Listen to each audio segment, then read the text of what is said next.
Assalamualaikum warahmatullahi wabarakatuh. Waalaikumsalam warahmatullahi wabarakatuh. Ini perkenalkan ya, kita dari di sini diberi waktu dan juga diberi kesempatan untuk sedikit menjelaskan bagaimana cara menangkap ular dan juga bagaimana kita ketika kita mendapatkan aktivitas ular. Mungkin di sini ada yang takut atau fobia dengan ular. Bisa angkat tangan.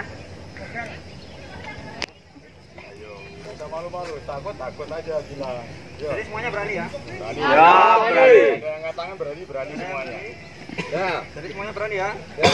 Ada sesi penangkapan langsung, jadi ditunjuk random. Siap semua ya? Iya. Siap. Ayo warga, ayo. Ayo mau kabur. Kalian yang takut angkat tangan nggak apa-apa. Yang siap. Takut geli atau fobia? Fobia kak? Nah, untuk yang pertama kita langsung saja kita praktekkan bagaimana sih kalau kita menemukan ular ini di alam dan bagaimana kita menangkapnya.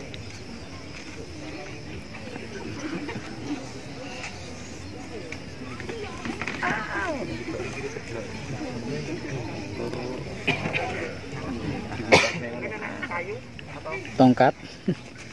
peken. Ini ada kayu tongkat atau bisa. Kalau ada yang congkok atau ini. Kalau ada yang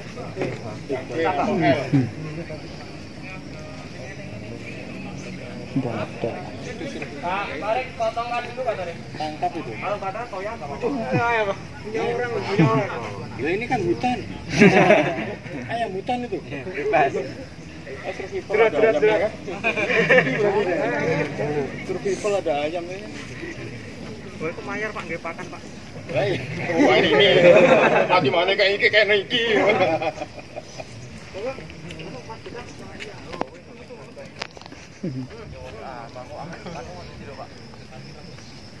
Sebelum kita mulai ada yang mau mungkin ada yang mau langsung praktek penangkapan ular? Siap, tidak. Ya. Kita contohkan satu kali, nanti selanjutnya saya minta 3 orang untuk praktek langsung ya. Siap. Wah, bersetting. Ini adalah piton atau lebih dikenal dengan towo kembang. Ular ini tidak berbisa tapi bisa maksimal panjangnya sampai 6 meter. Di Wonogiri sendiri pernah ditemukan paling panjang dan berhasil ditangkap itu 5 meter. Kekuatannya bukan di gigitan tapi di lilitannya. Ketika lilitan sampai melilit ke leher atau bagian vital lain bisa menyebabkan kematian. Terus cara menangkap, kalau kita per 1 meter ular piton itu 1 orang. Jadi kita ketika menangkap 6 meter berarti kita harus membutuhkan 6 orang. Ini 3 meter ya? 2,5. Berarti saya butuh 2 orang lagi untuk membantu saya menangkap ular. Tadi katanya ada yang bagian berani. Cowok bisa, cewek bisa. Cewek. Masa ada berani? Semuanya lagi megang loh ya. Semuanya wajib memegang. Kita di sini tidak membicarakan soal ahli atau tidak, tapi semua diwajibkan memegang ular ketika kita bertemu di hutan untuk keselamatan kita sendiri. Dan kalau kita salah dalam cara penangkapan, kita bisa membahayakan kita sendiri dan ular tersebut.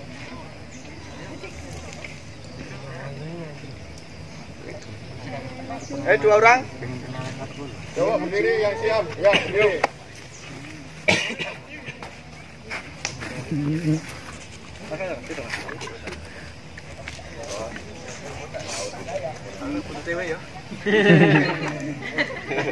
Kita harus belajar memahami karakter ular dulu. Dia kalau jalan maju lurus, badannya lurus, dia nggak mungkin nyerang. Tapi dia ketika letter S gini senggol, dia ada gerakan di depan langsung. Makanya kita harus pegang ekornya dulu. Pegang ekornya. Nah, usahakan waktu memegang ekor ya, itu berlawanan dengan kepalanya ya. Jadi kalau dia ke sana, ikutin di sana, itu terus. Udah ya. Terus dilanjutkan ekor ini.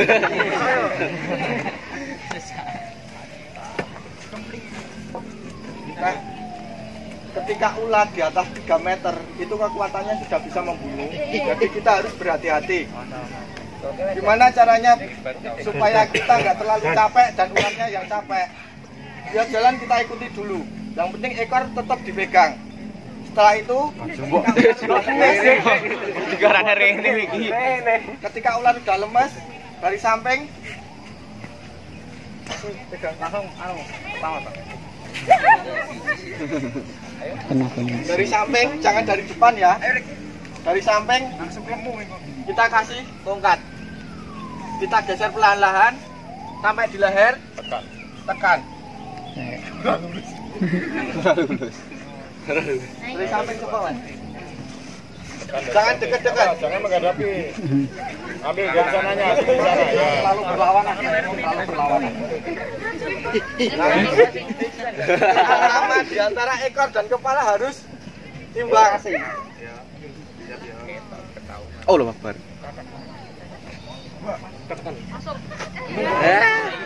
Wong slebeu.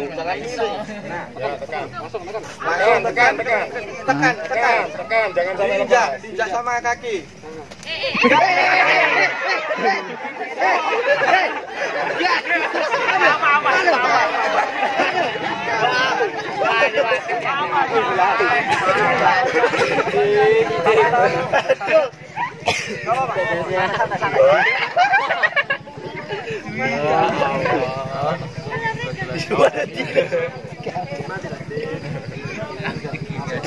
Nah, tiga yang sini ya, jangan yang di sana. Siap, Kak. Siap, Pak. Kita nggak boleh sembarangan di lokasinya. Diusahakan yang bawahnya itu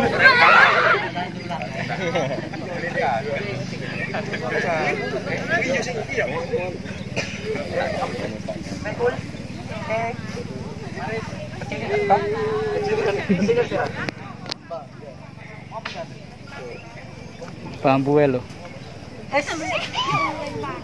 Bambu Nisa. ini konteks seperti ini harus ular yang besar. Kalau ini ukuran kepalanya terlalu kecil. Buset. Dan kalau praktek di alam langsung seperti ini sangat berbahaya sekali. Minimal jarak dari kepala ular walaupun kita di belakang adalah 2 meter atau 1 meter setengah. Seperti ini. Nah, cukup seperti ini ya. Jangan sampai sini. Masalahnya kalau ular segini sebesar ini masih bisa membalik yang megang ekor. Nah, yang pertama kita harus tahu, oh ini ular cowok berarti orang berbisa, aman. Kita pegangnya nggak perlu dengan alat lain-lain. Kalau memang besar pakai tongkat, kalau nggak besar pakai kain yang basah.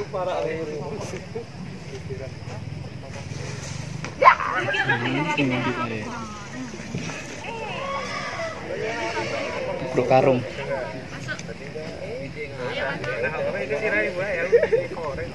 Nah, ketika udah gini biasanya ular lebih tenang. Tapi harusnya kain basah ya. Setelah itu kita raba dulu. Dia nggak mungkin nyerang ketika kayak gini. Tapi kita harus tahu kepalanya di mana. Kita raba, cari lehernya. Jika sudah dapat, kita pegang. Pegangnya harus pas di bawah tengkorak, Ya, bawah rahang, bawah rahang pas.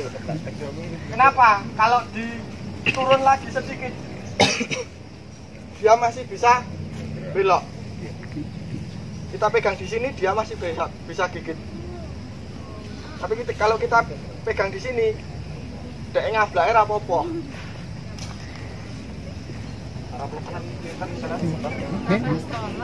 Pas di korban yang gue kita sementara. Nanti itu. Nah, ketika kita sendiri, dia pasti ular adalah hewan yang pintar. Dia mencari di leher. Ketika kita menangkap ular yang ukurannya di bawah 2 meter, itu aman.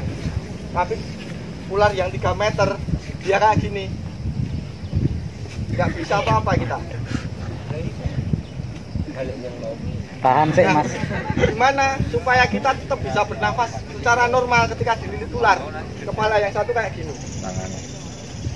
Tangan pegang.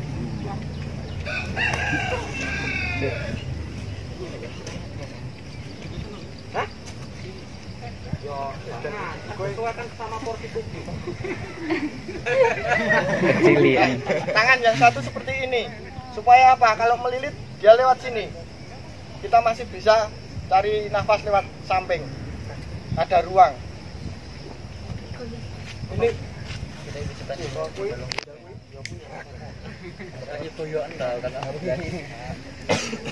kita ganti yang lebih besar. Aku ora iso mumpung-mumpung. Mas.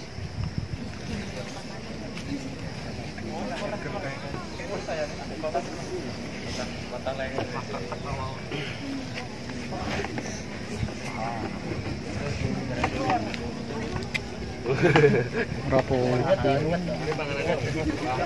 Mau sarapan gitu.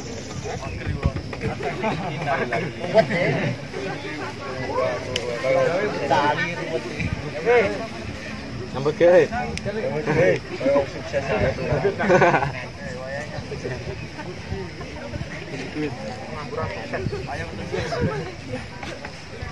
Kamu kesel-kesel tampil suruh baik.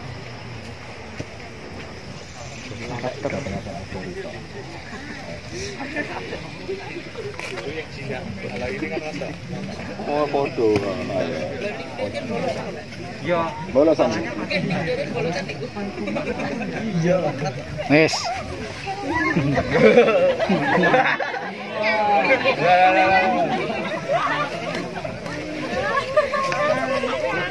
Tiga meter. Standar sering.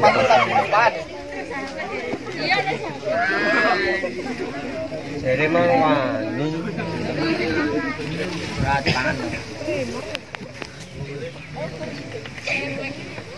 kita praktekkan sekali lagi pakai tongkat ya. Ini kan kepalanya besar.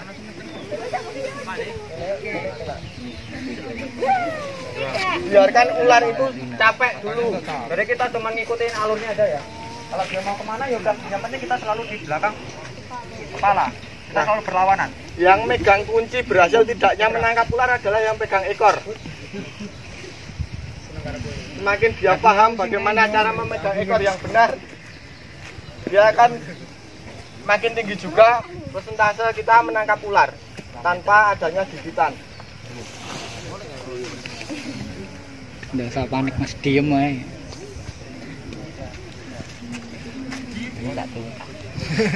Dan usahakan waktu memegang ekor ya, jangan sampai terlilit oleh ekornya. Anda diam, ular cuma lewat mas. Juga bakal Teriak-teriak boleh asal jangan bergerak.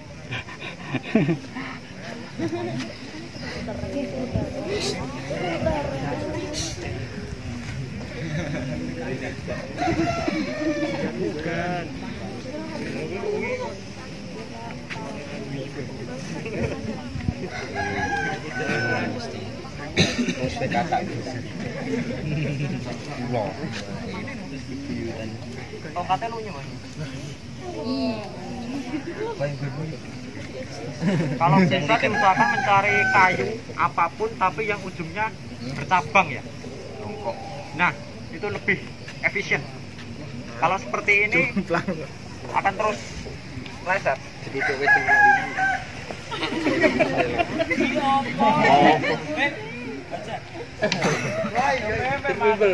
Muncul.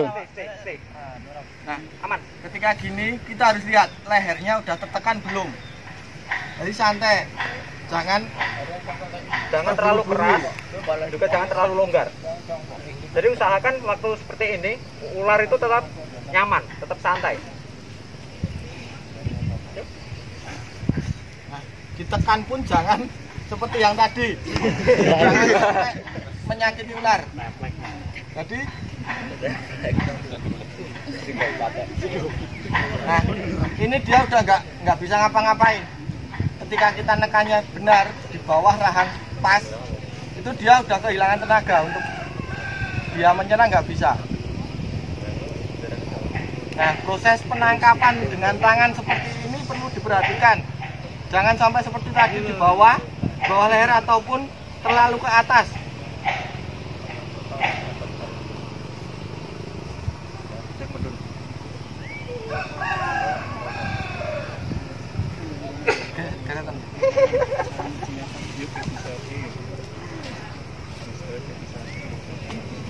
Nah, otomatis ketika dia udah kepegang ininya, dia udah nggak bisa kasih perlawanan dengan serangan. Dia menggunakan lilitannya.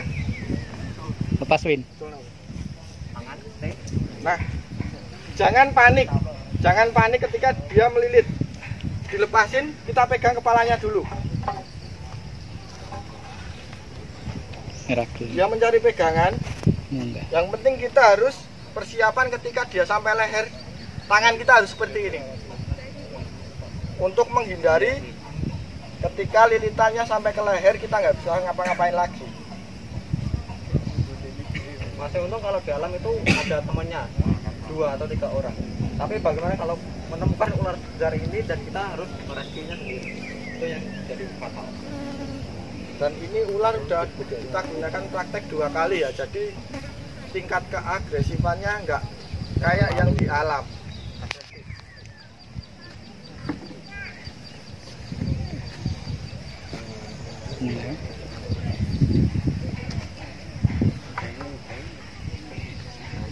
Nah, lilitan di sini pun kita mau, kalau nggak tahu teknik cara melepas lilitannya, kita mau gini nggak bisa.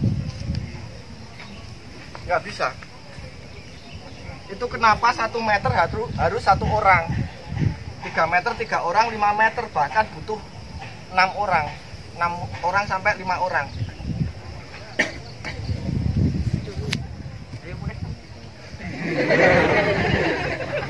Ini bahkan diinjak pun nggak bisa lepas.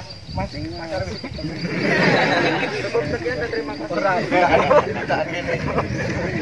Ojo dicopot ngono. Tidak, carane sing salah sih. Oh, cara yang salah dulu ya. Jot-joten, pitan. Jot apa digeret ini nggak bisa, itu nggak bisa lepas. Mengunci. Kalau panik kan biasanya Kita kalau panik wes bengok Pak ini. Itu nggak bisa. dengan tenaga seperti apapun nggak bisa. Kunci ya. Dan tangan ini pun nggak bisa, saya tarik nggak bisa. Ini malah semakin Berat. kalau salah pelepasan. Nah, kunci dari melepaskan adalah ekornya dahulu. Yang penting cari di mana sembunyinya ekor ya. Terus ikutin alurnya lilit.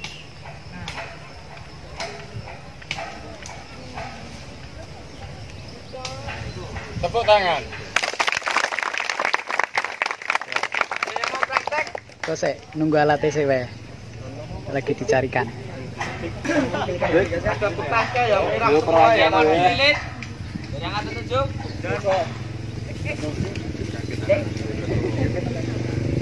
Ya, yang putra, ada berani megang. Ya, ojo, pegang dari awal, kedua, ojo sistem, ya udah.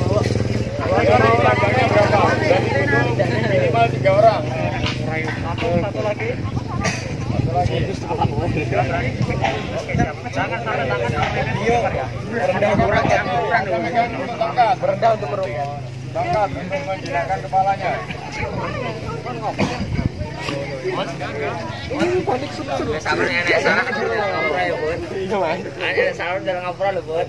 Kan mau yang aku terus ya. Injak pelan-pelan sambil ditekan contoh. Tongkate. Dek tarik. Bentar, tongkatnya sing yang cok. Lunyu. Langsung, nah. Nah, 2 orang, oke. Tahan. Ujung, terus ditekan tangan pelan-pelan. Nah, Kalau udah pede, Ke atas tongkat lagi, dilepas. tahan. Pegang kuat. Kalau udah pede, tongkat dilepas. Pegang kuat lehernya. Ya, kuat. Kuat.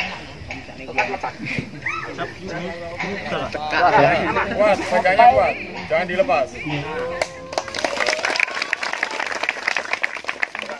setelah ekor sama kepala seperti ini, jangan mendekat. Ketika kalian Jangan mendekat, dilepas, itu pegang.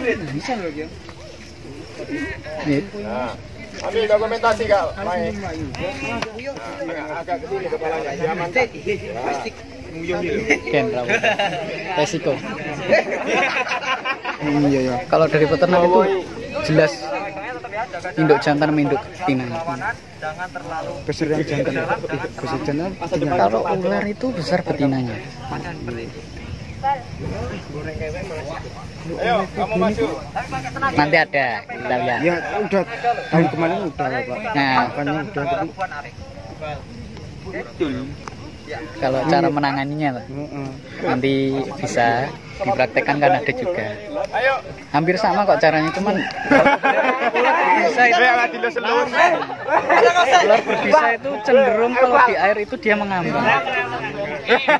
Sama ular tidak berbisa. Dia kalau yang tidak berbisa paling yang kelihatan kepalanya tuh. Kalau berenang. Kalau kebanyakan mah di area luas. Kalau di hutan itu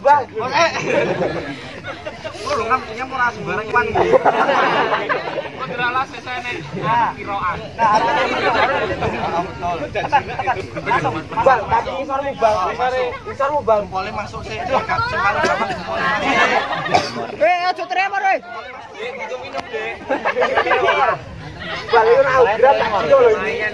2 hours later. Jadi wak. Nah, olah bang, olah bang. Nah.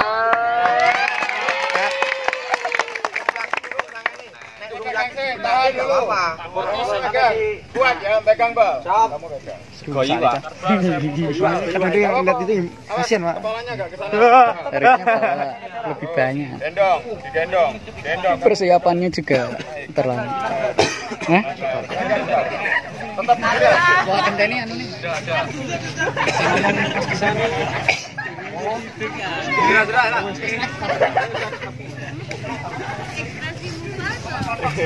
Suhu panas. Ada.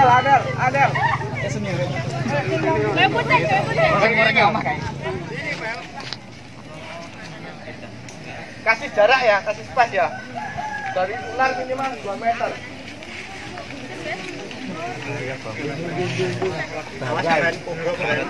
Satu yang dibutuhkan ketika kita menangkap ular juga adalah kacamata, helm, topeng terserah. Yang penting melindungi mata kita dari semburan ular tersebut. Yang kedua adalah tongkat. Adegan seperti ini hanya dilakukan oleh ahli saja. Tidak boleh ditiru untuk memegang langsung. Kita mempraktekkan simulasinya dulu ya, karena keterbatasan alat ya. Kenapa kita harus pakai kacamata? Ketika dia berdiri seperti ini, dia akan bersiap untuk menyerang.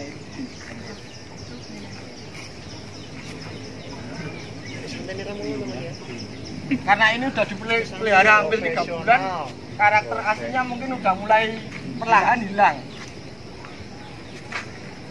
Nah, ketika dia posisi seperti ini, dia posisi menyerang, kita harus lebih berhati-hati. Ketika dia nggak buka tudung, dia akan fokus untuk melarikan diri dari kita. Jarak sembur untuk fokusnya itu 2 meter. Jadi ini adalah ular yang pintar. Dia tahu letak sensor indera penglihatan kita.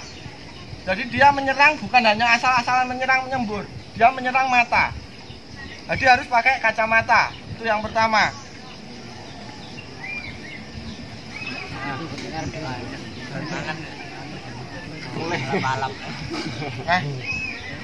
Anggap tangan saya yang satu ini tongkat, yang kedua harus pas di bagian leher.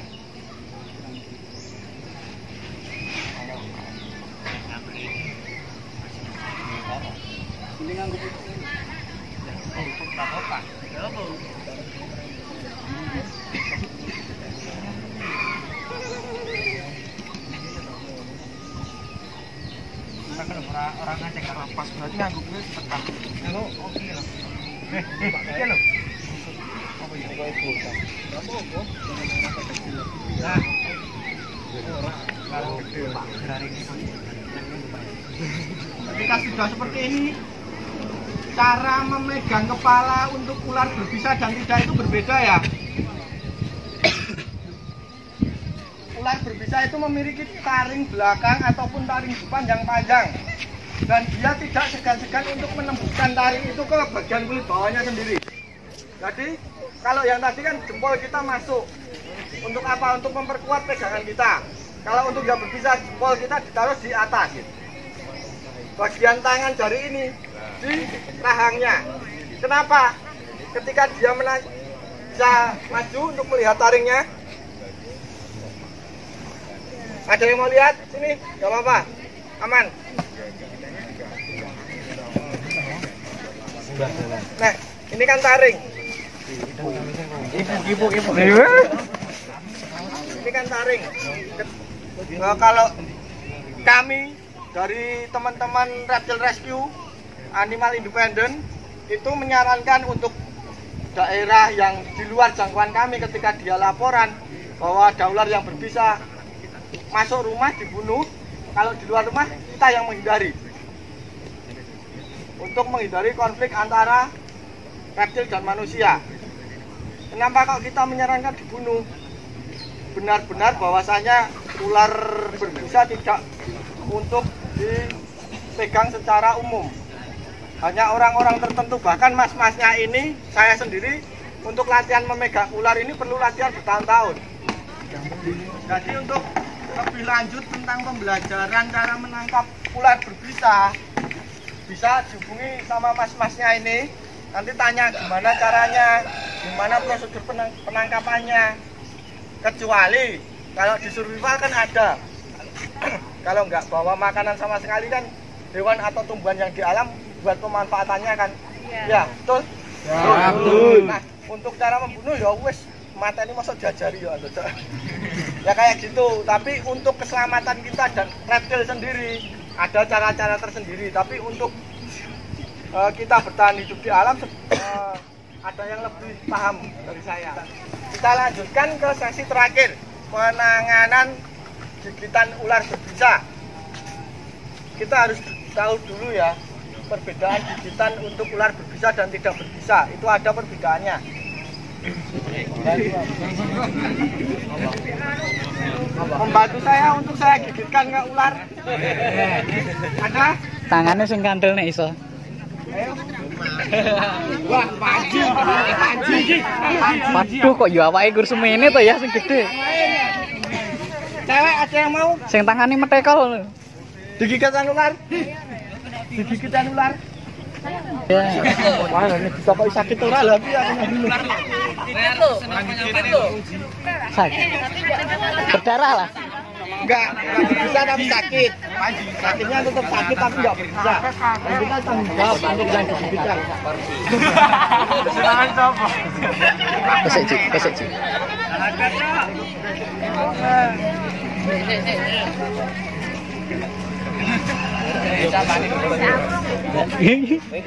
Balik. Bisa bilang sini apa sini? Cucok. Dicipar. Tuh tangannya kok koyo semene ya, sing tangane gede. Iya. Lemes saya, lemes santai-santai ya.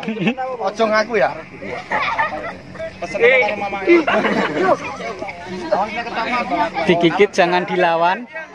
Biar enggak terlalu. Gorengin gini gitu. Kamu mas divaksin. Allah, baik kita longgi. Iya. Diambus nih tangannya. Yo, tangannya vaksin bisa video ping 3.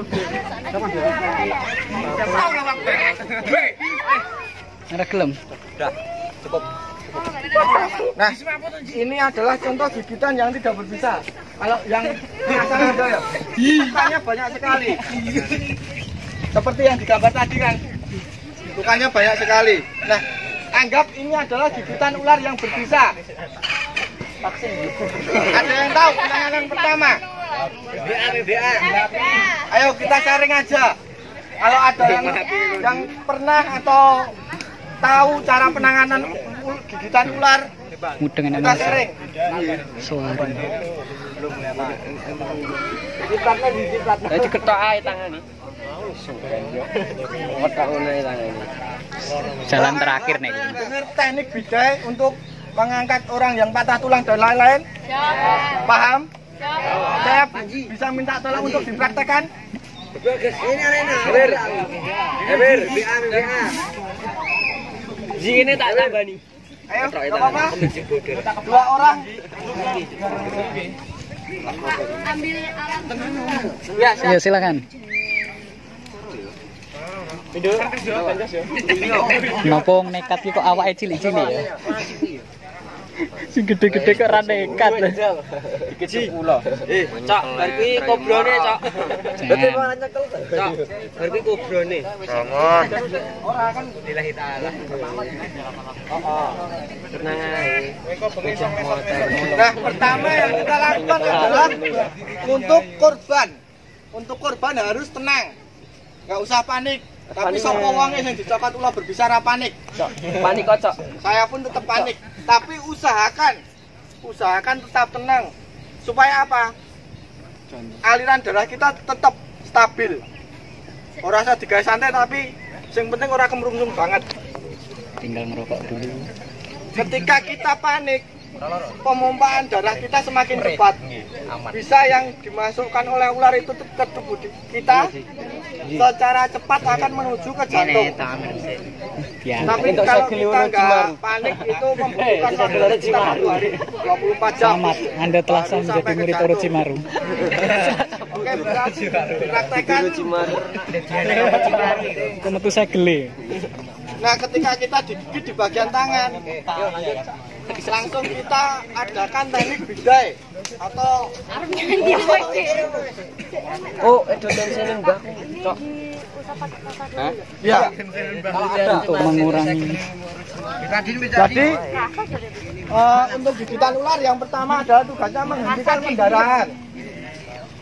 Menghentikan pendarahan dulu. Kangelan itu. Mosok yo ngedangi penonton. Kasih alkohol. Kalau ada Alkohol londi.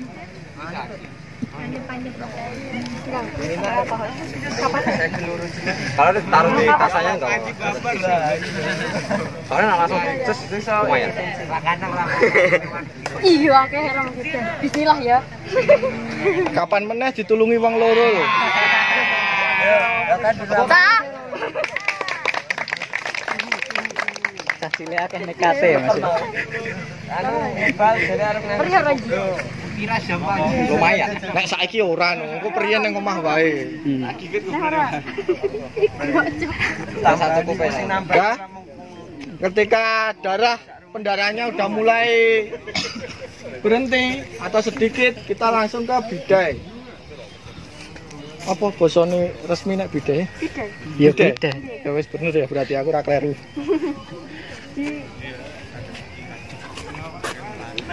Jadi dari sini dari sini Sampai bergelangan. Lu kayak kapas itu. Nganggo kapas itu. Tapi kalau di alam kan nggak ada kayak gitu. Kan seadanya biasanya cuma pakai kayu atau pelepah pohon randu kan. Untuk menghentikan pendarahan kan ada toh daun-daun yang khusus untuk menghentikan pendarahan, itu bisa digunakan nanti.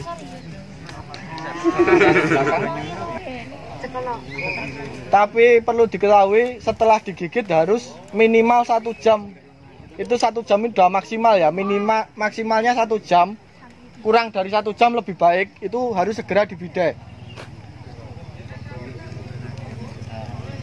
Setelah itu kita tetap menyarankan ke rumah sakit.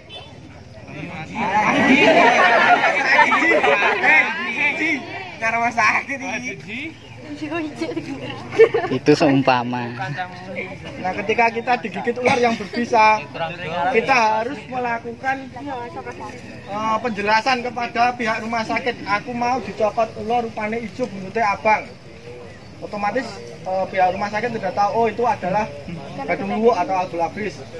Kalau kita nggak bilang kayak gitu, kemungkinan kita digigit ular albu, tapi nanti kita dikasih serumnya ular kobra. Itu nggak ada efeknya sama sekali, kita tetap akan ada pembusukan. Jadi ketika kita digigit ular, wis buat dibidai, jaluk tulung kontrolnya apa, tulung boleh ono belum apa. Kalau ular hijau atau ular kobra atau gibuk itu semuanya ada ya. ada antibisanya atau ada serumnya. Yang belum ada serumnya harus impor itu adalah ular welang-welik sama king cobra, sama yang satu ular dari Papua. Itu kita harus impor, harus ambil dari negara Thailand. Tapi yang lainnya insya Allah ada, selalu ada di RSUD Wonogiri, di Swagoimo, di Amal Sehat, terus di Maguan, Raci itu ada.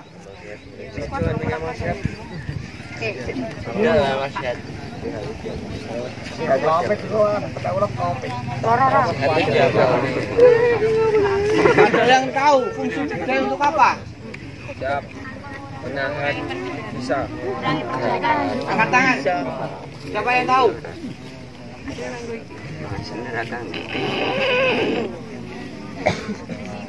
Pak, mosok murid sak meneh ana sing ngerti.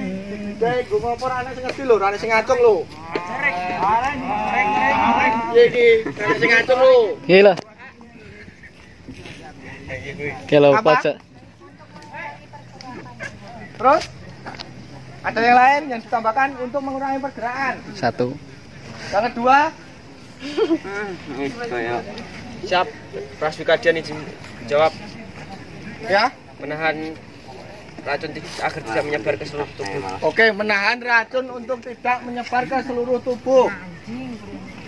Yang ketiga, ada yang tahu lagi, ada yang menambahkan? Mengurangi pendarahan.